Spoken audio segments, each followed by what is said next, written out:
행복한 안식일입니다. 네, 참 좋은 교회 여러분은 다니고 계십니다. 맞죠? 여러분 중가조 합회에 또 한국인 교회 또 마더처치로서 또 수십 년 동안 이 자리를 또 지키시고 또 하나님의 그 성업을 받드신 여러분의 노고를 하나님께서 기억해 주실 것이고 더 많은 축복과 더 많은 하나님의 능력이 있을 거라고 믿습니다. 저희 집은 7년 전에 시카고로 떨어졌습니다.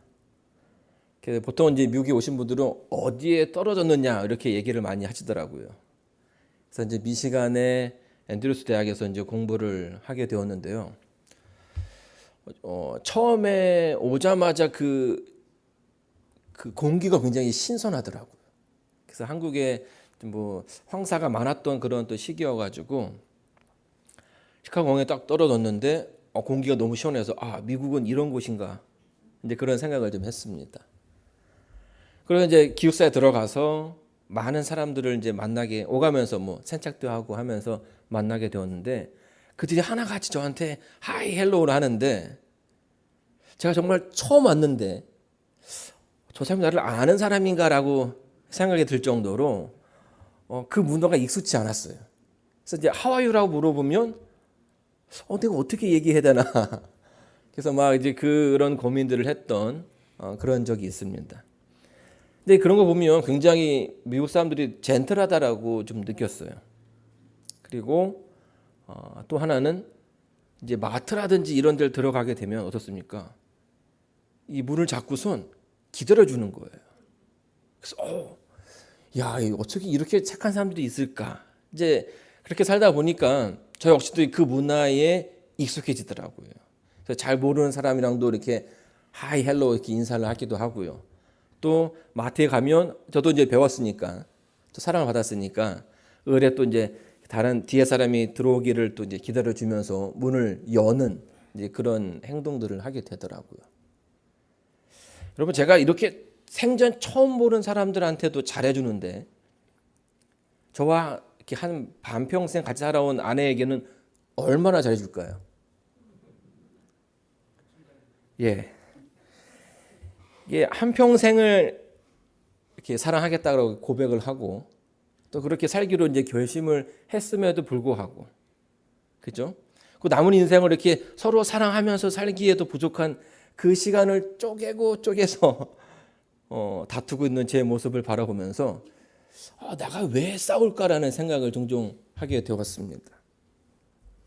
자, 여러분 어떠십니까? 밖에 있는 사람에게 더 잘해줍니까? 아니면 안에 있는 사람에게 더 잘해주십니까? 밖에 잘 모르는 사람과 싸웁니까? 아니면 잘 아는 사람과 싸웁니까?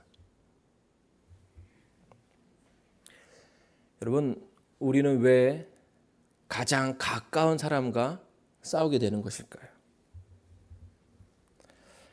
제가 1996년에 이제 삼류대학 신학교를 입학을 했습니다. 이제 그때에 한 교수님이 저희 이제 그 신입생들에게 이런 말씀을 해주셨어요. 너희가 신학을 배운다고 해서 너희들의 신앙이 더 나아지는 것은 아니다.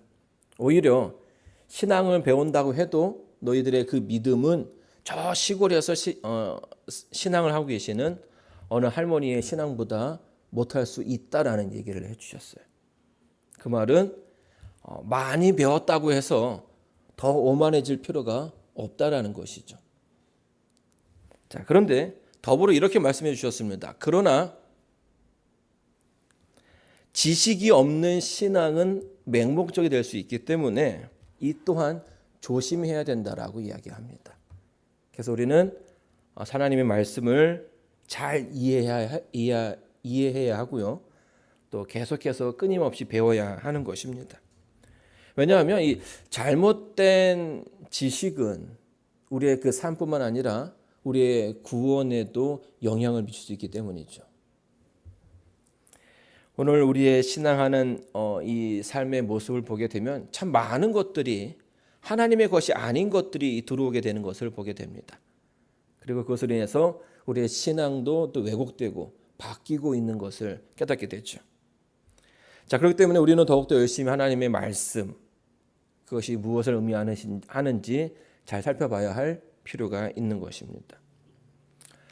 하나님께서는 우리에게 구원의 그 길을 막연하게 설명해 주시지 않으셨죠. 성경을 보게 되면 아주 자세하게 너무나 많은 예화와 또 이야기를 통해서 그 길을 보여주셨습니다.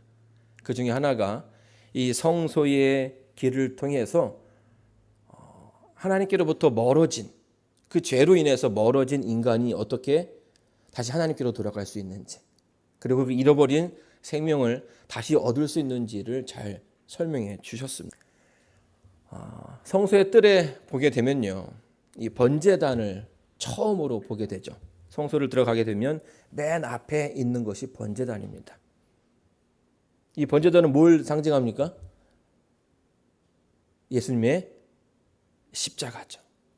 그래서 예수님의 그 십자가를 통해서 개인의 그 죄를 깨달은 사람들이 그 다음으로 가는 것이 바로 그 뒤에 있는 물두멍, 침례라는 것입니다. 그래서 우리는 예수님을 믿는 사람들로서 침례를 받고 또 입교를 하게 되는 것이죠. 자, 그런데요, 오늘 우리가 살고 있는 이 시대에는 이 침례라는 이 예식이 아주 간단한 의미로 이렇게 이해되어지고 있습니다. 자기의 신앙을 고백하고 그저 한 교회에 입교하는 절차로서 이용된다는 것이죠. 그러나 성경은 더 깊은, 더 많은 의미를 가지고 있습니다. 이 시간을 통해서 여러분이 예전에 받았던 그 침례의 의미를 다시 한번 또 기억해 보시기를 간절히 바랍니다. 여러분, 침례에는 두 가지 행동으로 구분되어질 수 있습니다. 하나는 물에 잠기는 것이고요. 그리고 그 잠겨진 물에서 일으켜 세워지는 두 가지 행동으로 구분이 됩니다. 자, 여러분, 이 물에 잠기는 것은 뭘 의미할까요? 물에 잠기는 것은 우리가 죽음을 의미합니다. 그래서 이제 사람들이 예전에 한국은요, 사람이 죽으면 땅에 묻기도 하고 요새는 화장을 하기도 하죠. 또 어떤 나라에서는 저 산 깊은 곳에다가 새 먹이를 주기도 합니다. 그리고 어떤 데는 나무 밑에다가 이렇게 묻기도 하고요. 또 인도의 어떤 나라에서는, 인도의 어떤 지방에서는 그 시신을 그냥 물에 이렇게 떠내려 보내게끔 하는 그런 풍습이 있기도 합니다. 이처럼 이 물에 담기는 그 행동은 수장, 물에 사람의 죽음을 의미하게 되는 것이에요. 자, 그러면 그 다음번 이렇게 세워지는 것은 무엇을 의미하는 것일까요? 담그는 것이 죽음이라면 이렇게 세워지는 이 행위는 부활을 의미합니다. 자, 그러면 다시 한번 질문을 드려볼게요. 이 죽음을 의미하는 이 죽음은 누구의 죽음일까요? 누가 죽는 걸까요? 네, 죄인인 제가 죽는 거죠. 그러면 다시 이렇게 세워지는데 이 부활은 누구를 말하는 걸까요? 누구의 부활을 얘기하는 걸까요? 자, 여러분, 이 부분에 대해서 아주 명확한 이해가 필요하다라고 생각을 합니다. 왜냐하면 여기에서 이렇게 잘못 이해하게 되면 우리의 신앙이 조금 다르게 바뀔 수 있고 또 왜곡될 수 있기 때문이죠. 자, 누가복음 11장 24절로 26절에 있는 말씀을 한번 읽어보도록 하겠습니다. 자, 어느 분 한번 읽어주시겠습니까?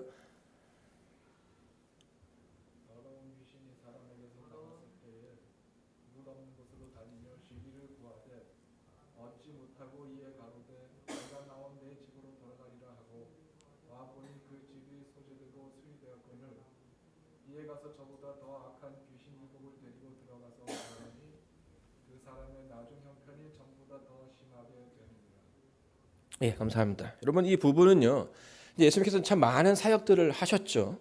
근데 하셨는데 그 사역을 폄하하기 위해서 이 바리새인들이 뭐라고 얘기했냐면 그 능력이 하나님께로부터 온 것이 아니라 바알세불로부터 왔다라고 이야기를 한 것입니다. 그래서 그것에 대해서 설명해 주시기 위해서 이 부분을 말씀하셨죠. 분명한 것은 하나님의 능력을 통해서 귀신이 나갔고 그 새로운 집, 즉 그 집이 깨끗하게 되었다라고 성경은 설명해 주고 있습니다. 자, 그런데 본문의 이 모습을 보게 되면 그렇게 잘 청소된 집이 그 예전보다 더 어지럽혀지고 더 더러워졌다라고 설명해 주고 있는 것입니다. 그 이유는 무엇입니까? 그 집이 아무도 없다라는 거예요. 제가 이제 목회를 하면서 많은 사람들에게 이제 침례를 줄 수 있는 기회가 있었는데요.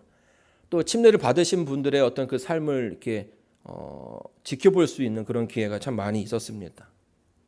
많은 사람들이 침례 받고 또 예수님의 개인의 구주로 영접한 후에 그 큰 기쁨 가운데 살아가지만 때로는 그들이 그 기쁨을 잃어버린 채 살아갈 때도 있다라는 거죠.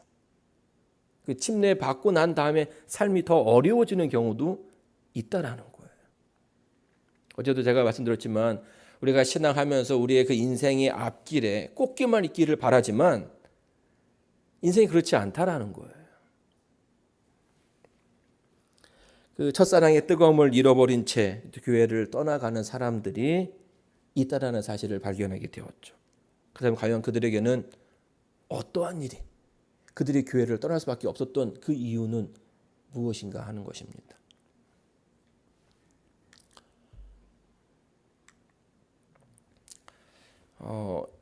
김유신이요, 예전에 그 가야라는 그 나라가 신라에게 정복이 된 후에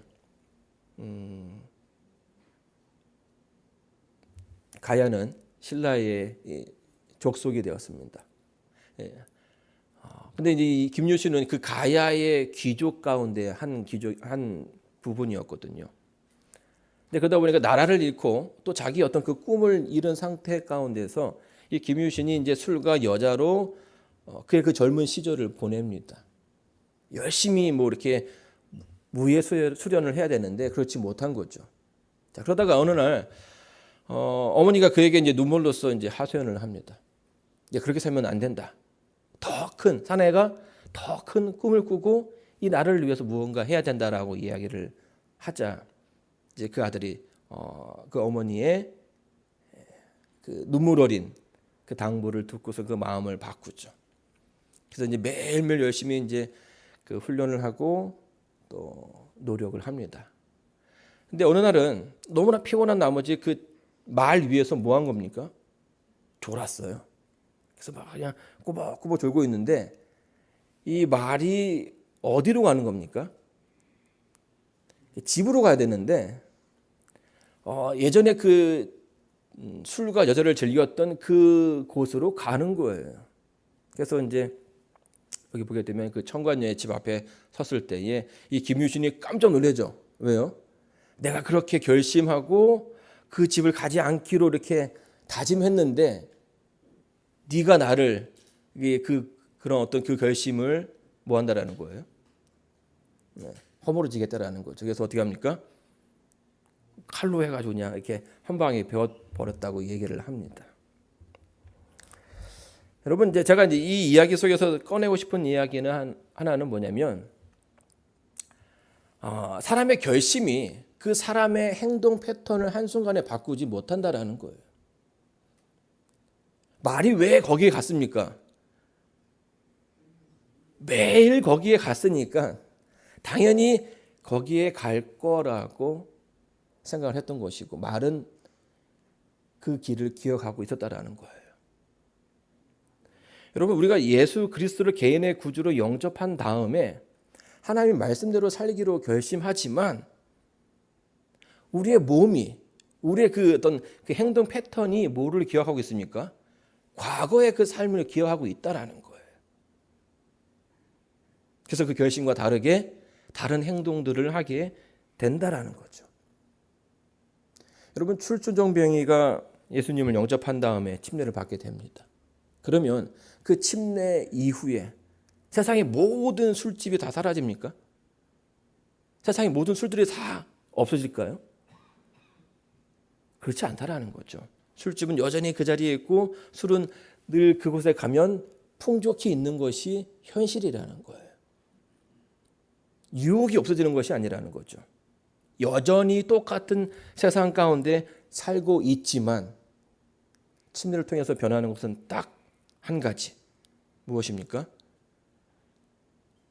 나의 행동 패턴이 바뀌었다는 것이 아니라 나의 주인이 나에서 예수님으로 바뀌었다라는 거예요. 여러분, 사도 바울이 이러한 고백을 하게 됩니다. 여러분, 이 사도 바울은요, 기독교 역사에 아주 한 획을 그었던 그런 사람입니다. 복음에 대해서 아주 정확하게 설명한 신학자이자 또 사도였죠.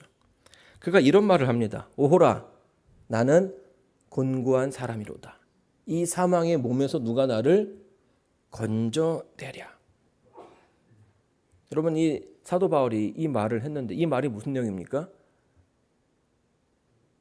내가 하나님 뜻대로 살기로 결심했는데 그렇게 살 수가 지금 없다라는 얘기죠.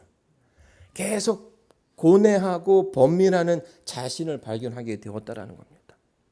자, 그러면 여러분, 이 로마서가 사도 바울이 언제 쓴 책일까요? 예수님을 이제 막 믿기 시작한 때일까요? 아니면 신앙을 한참 한 후에 쓴 책일까요? 예, 한참 한 후에. 그러니까 그 사도 바울이 하나님에 대해서 참 많이 알아서 다른 사람들에게 다 전해줄 수 있을 그만큼 오랫동안 신앙을 한 후에 그가 고백을 하는 것입니다. 오호라, 나는 곤고한 사람이로다.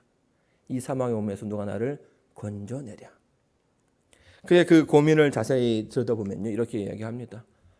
나의 행하는 것을 내가 알지 못하노니 곧 원하는 이것은 행치 아니하고 도리어 미워하는 그것을 함이라.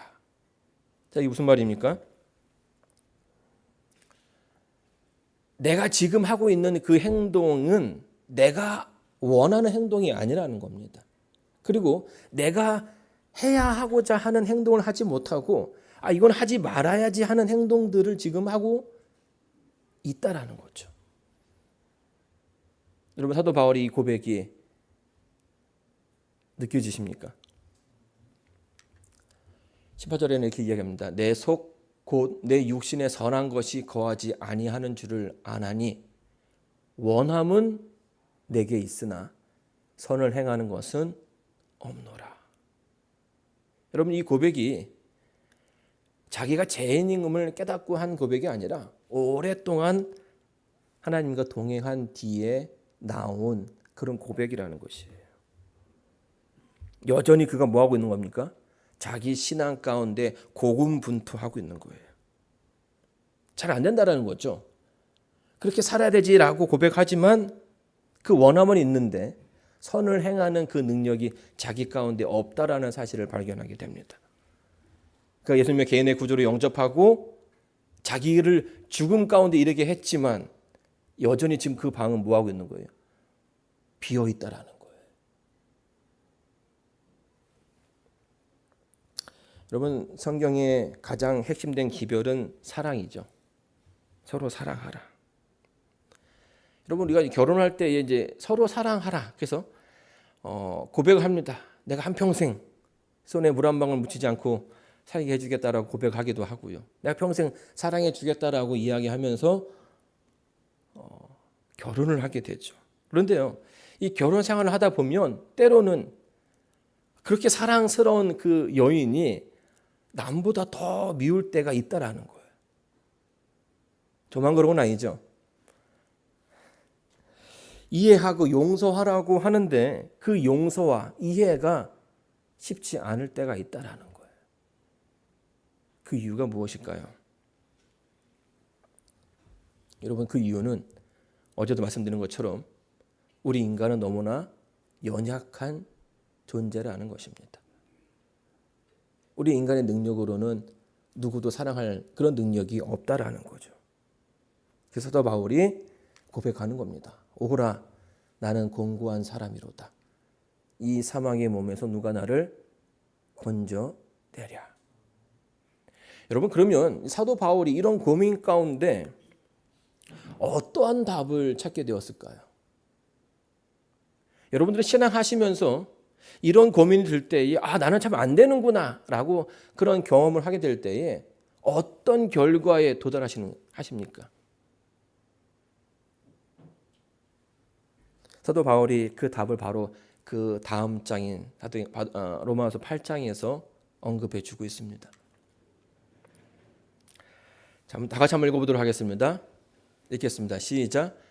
그러므로 이제 그리스도 예수 안에 있는 자에게는 결코 정죄함이 없나니 이는 그리스도 예수 안에 있는 생명의 성령의 법이 죄와 사망의 법에서 너를 해방하였습니다.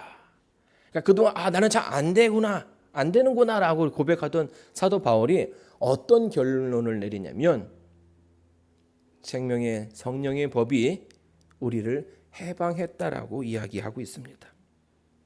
그러면서 5절부터 9절에 8절에 보게 되면 육신을 쫓는 자는 육신의 일을, 영을 쫓는 자는 영의 일을 생각하나니 육신의 생각은 사망이요 영의 생각은 생명과 평안이니라. 육신의 생각은 하나님과 원수가 되나니 이는 하나님의 법에 굴복지 아니할 뿐 아니라 할 수도 없음이라. 육신에 있는 자들은 하나님을 기쁘시게 할 수 없느니라. 사도 바울이 이렇게 설명해 주고 있습니다. 여기 보게 되면 육신에 거한 사람과 영에 거한 사람을 분류하고 있습니다. 육신에 거한 사람은 어떤 사람입니까?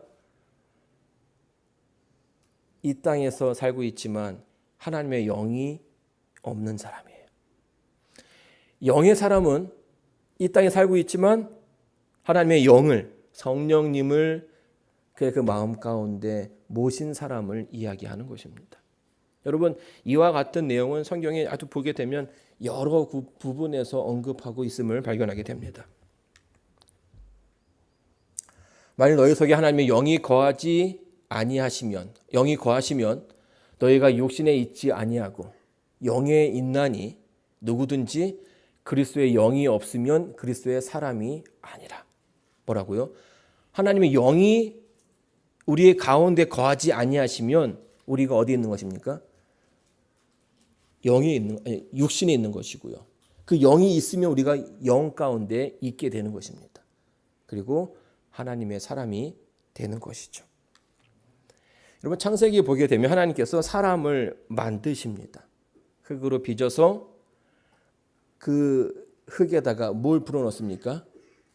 생기를 넣고 그 생기를 넣자 생명이 하나님의, 그러니까 인간이 되었다라고 이야기를 합니다. 자, 그러면 이 생명에서 영을 빼게 되면 뭐가 될까요?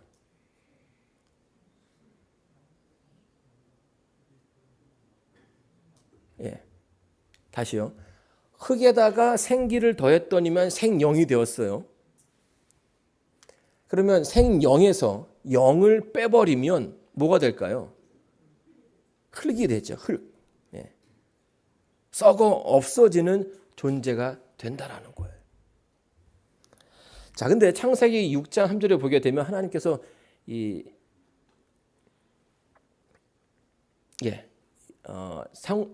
창세기 3장에 보게 되면 하나님께서 이런 말씀하십니다.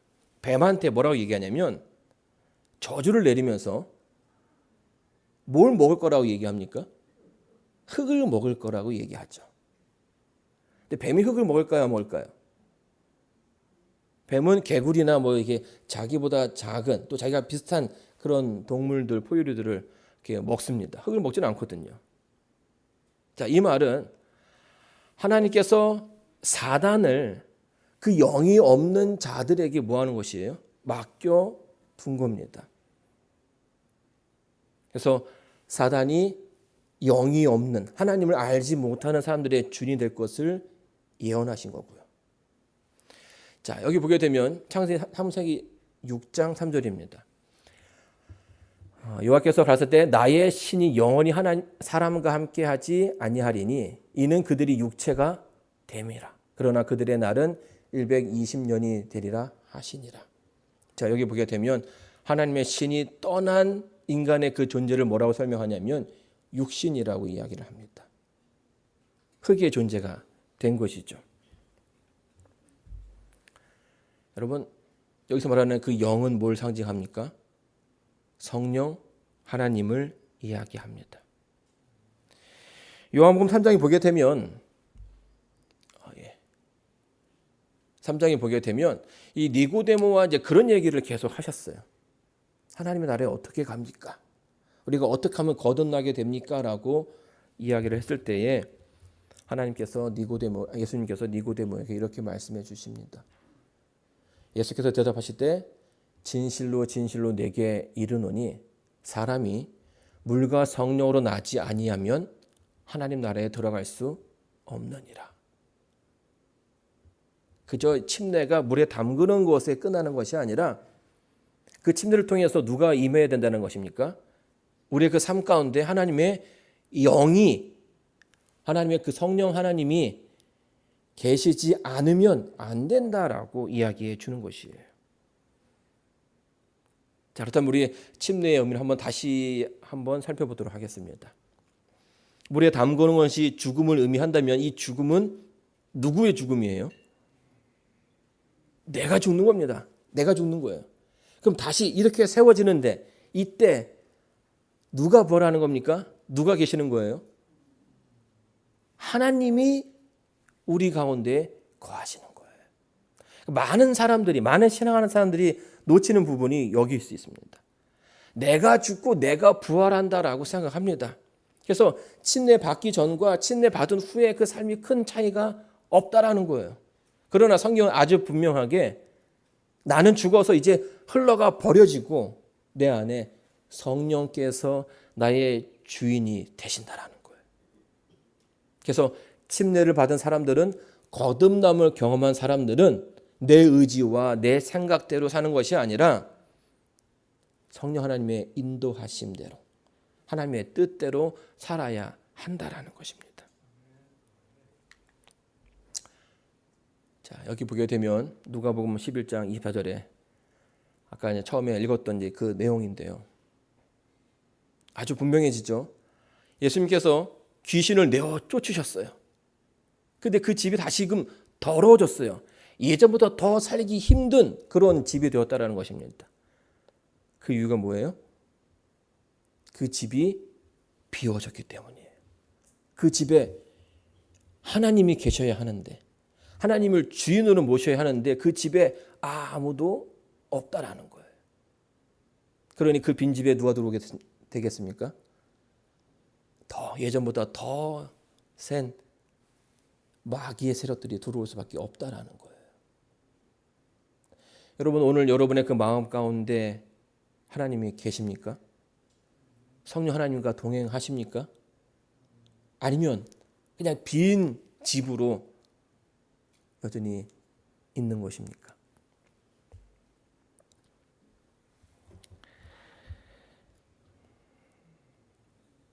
여러분, 신앙이라는 것은요, 하나님과 동행하는 삶을 사는 것이죠. 하나님과 동행한다는 것은 어떤 것일까요? 자, 여러분, 하나님이 여기 계셔요. 저는 여기 있습니다. 그러면 하나님과 동행한다는 것은 제가 하나님께로 가는 것입니까? 아니면 하나님이 내 쪽으로 오게끔 하는 것입니까? 아니면 중간에서 만나는 것일까요? 이 세 어떤 그 부분의 모습은 둘 다 하나님과 내가 같이 있는 모습이지만, 우리가 적어도 하나님과 동행한다라고 이야기할 때에는 우리가 하나님 편에 서야 한다라는 거예요. 그럼 많은 사람들이 뭐 합니까? 하나님을 자꾸만 자기의 쪽으로 이렇게 끌어내리려고 하는 그런 노력들을 많이 한다라는 거죠. 그리고 아니면 하나님, 제가 이번에 이 정도 양보하겠습니다. 그러나 하나님께서 여기까지는 와주셔야 됩니다라고 타협하는 신앙을 하는 사람들도 있다라는 거예요. 그러나 내가 정말 하나님 뜻대로 하나님과 동행한다라는 것은 99%가 아니라 100% 하나님과 함께하는, 하나님 곁에 서는 그런 삶을 살아야 한다는 거예요. 제가 예전에 이제 그 한국에 있을 때 제자 훈련을 하면서 우리 성도님들에게 늘 그 숙제를 냅니다. 성령 하나님과 동행하는 삶을 살고 그 결과 어떠한 삶을 살게 되었는지 이제 서로 얘기하는 시간을 갖습니다. 그래서 이제 그날도 제자 훈련을 마치고서 이제 집에 왔어요. 그리고 이제 식구들과 함께 어딜 나갔는데, 한국에는 이 과속 방지턱이 굉장히 많이 있거든요. 근데 제가 좀 약간 성격이 좀 급하기도 하고 좀 이렇게 좀 그렇습니다. 그래가지고 이제 이렇게 운전을 하고 가다 보면 과속 방지턱이 있으면 멈춰야 되는데, 멈춰서 살살 가야 되는데 그냥 이렇게 바쁘면 그냥 확 지나가요. 그러면 이제 뒤에 아이들이 막, 한국은 뭐 벨트도 이제 뭐 의무가 아니기 때문에 안 하고, 또 어린 아이들이기 때문에 막 비명을 지릅니다. 막 그래요. 그러면 이제 와이프가 이제 천천히 하라고, 운전 천천히 하라고 이제 얘기를 하죠. 근데 이게 사람이 잘 안 바뀌어지는 것 같더라고요. 그러면 이제 다음 그 방지턱에서는 멈춰야 되는데 계속 가는 거예요. 그러면 저희 와이프도 좀 이제 슬슬 이렇게 화가 올라오겠죠. 그리고 이제 운전 조심해, 똑바로 해라고 얘기하지만 또 이제 그 어떤 어감이 좀 다르게 들리는 거예요.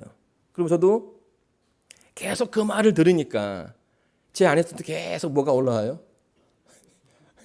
이게 좀 이렇게 한 번 하면 되는데 계속 이렇게 하니까 약간 이제 짜증이 이제 올라오는 거죠. 그래서 제가 이제 그럴 때 늘 하는 말이 있습니다. 그럼 당신이 운전을 하든가, 이렇게 얘기를 해요. 그렇게 원하면 당신이 운전을 하든가. 물론 이렇게 상냥하게 얘기하지는 않았겠죠. 근데 이제 그날은요, 아침에 성경 공부를 하고선 왔으니까 내가 오늘 성령 하나님의 음성에 귀 기울이는 하루를 살아야겠다라고 이제 결심을 했잖아요. 그러고 살고 있는데 갑자기 이제 그런 일이 어김없이 벌어지는 겁니다. 그래서 방지턱을 그 브레이크 없이 넘고, 또 아이들이 뒤에서 비명을 지르고, 또 와이프가 이제 한마디를 했는데, 그럼 제가 이제 뭐라고 할 타이밍이에요? 그럼 당신이 운전하든가라고 할 타이밍인데, 그 순간에 갑자기 그 예전에 오전에 그 약속했던 그게 생각나는 겁니다. 또 하나님 뜻대로 살기로 했다며 그 말이 떠오르는 거예요. 그래서 제가 그러면 안 되겠다라는 생각이 들어서 그럼 당신이 운전해라고 해야 되는데 알았어라고 얘기를 했어요. 알았어. 그랬더니 와이프 눈이 이렇게 둥그리더라고요. 왜요? 저 사람이 저럴 사람이 아닌데 지금 바뀌었잖아요. 여러분, 하나님과 함께 한다는 것은 그런 거예요. 늘 내가 살아왔던 패턴대로 사는 것이 아니라 나의 경험과 나의 가치관, 나의 생각대로 사는 것이 아니라 하나님의 음성에 귀 기울이고 성경의 말씀에 따르고 하나님의 뜻대로 살아가는 것이죠. 여러분, 적어도 우리가 침례를 받았다라고 한다면 나의 그 삶의 주인이 내가 아니라 누구라고 이야기해야 됩니까? 하나님이라고 이야기해야 한다는 거예요. 그분께서 우리의 주인이라고 얘기해야 된다는 거죠. 제가 이제 사도행전이라는 책을 굉장히 좋아합니다. 여기 보게 되면 그 사도행전의 그 초반을 읽어보게 되면 굉장히 감동적이죠. 하나님께서 그 능력이 임해가지고 막 하루에 막 수천 명씩 침례를 받고, 또 죽은 사람이 살아나기도 하고, 수많은 이적들이 일어나게 됩니다. 그래서 많은 사람들에게 이 복음이 전해지는 거예요. 근데 이 후반으로 가면 갈수록 약간 느낌이 좀 안 좋아요. 기분이 좀 안 좋아요. 왜요? 그렇게 큰 일을 했던 사도 바울이 가는 곳곳마다 바울아, 너 죽을 거야 라고 이야기를 하거든요. 또 예루살렘에 들어가면 죽을 거야. 그래서 결국에 이제 그 죽음은 나오지 않지만 그 죽는 그 모습, 잡혀가고 감옥에 가는 그런 모습들이 보인다라는 거죠. 근데 이상하게도 사도 바울이 그 길을 거부하지 않는다라는 거예요. 여러분, 누가 내가 이제 어디를 가고자 하는데 너 거기 가면 죽을 거야라고 얘기한다면 여러분 그 길을 가겠습니까? 가지 않죠. 죽을 거 뻔히 아는데 누가 가겠습니까? 어떻게 해서든지 도망을 치든지 다른 길로 요나처럼 그렇게 가지 않겠습니까? 근데 이상하게 바울은 계속 그 길을 가는 거예요. 너 죽을 거야. 그래 알아. 죽을 거야. 그래 알아. 근데 예전에 제가 이 부분을 이해를 할 수가 없었어요. 근데 이 거듭남에 대해서 이해하기 시작하면서 사도 바울의 모습이 다르게 보이는 것입니다.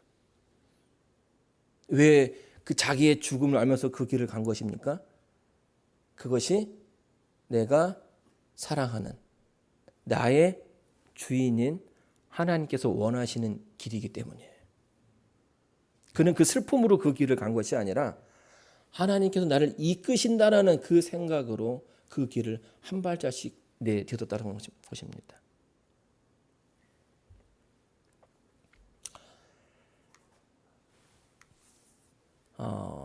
말씀을 마치면서 제가 이제 만해 한용운 선생님의 이 복종이라는 시를 좀 읽어드리고자 합니다. 여러분, 제가 이 시를 굉장히 좋아합니다.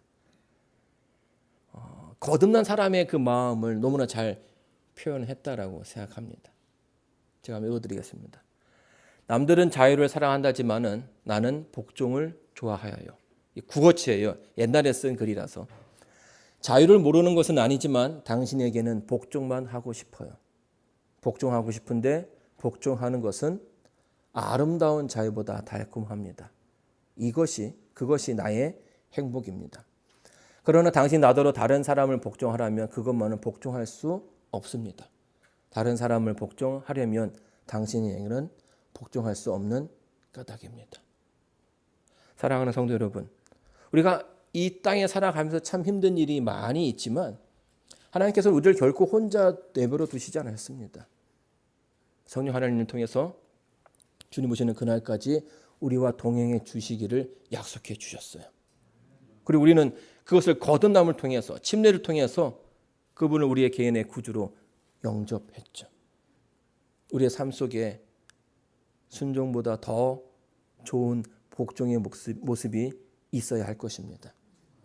나의 삶과 나의 가치관 이런 것들에 치중하기보다는 그분의 음성에 따라 그분의 음성을 즐겨 따라가는 저와 여러분 되시길 바라면서 오늘 말씀을 마치겠습니다.